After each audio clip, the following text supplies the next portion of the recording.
The third most important thing in our schools needs to be that sense of belonging. Without it, we don't take risks.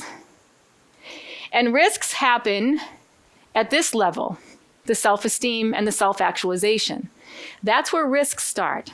That's where we decide, I'm going to learn something I've never learned before.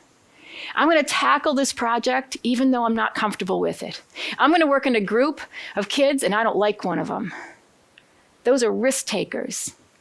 Without a sense of belonging, you're not likely going to take that type of risk. You ever been in a college classroom yourself that you just didn't like the people in the room? And you probably weren't as interactive. You probably didn't take on things. You just kind of, let me just get this over with and get out of here. I remember taking physics in college, and we had to make a Rube Goldberg machine. Remember?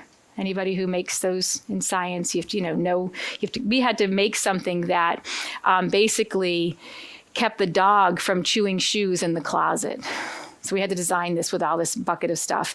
I was in such a wonderful interactive classroom. I was never a science major, but I was in such a wonderful classroom with people who just really, we all had such a good sense of belonging that I could not wait to dive into this. If that wasn't the case, I am not a mechanical engineer. I am not good at physics. It's not my thing. I probably would have sat in the back and go, this is the stupidest assignment I've ever seen in my life. Who needs to make a machine to keep a dog from chewing shoes in the closet? But I embraced it, and I only embraced it because of the sense of belonging that I felt in that classroom. Other than that, I would have said, this is stupid, I'm not doing it. This isn't gonna make me a good teacher. So we have kids who say that to us all day long. This is stupid, I ain't doing it. Thanks for watching, and I hope you found this video helpful. If you did, make sure to like and subscribe so you never miss another video. I speak and consult on school behavior, and I love to help districts solve some of these problems.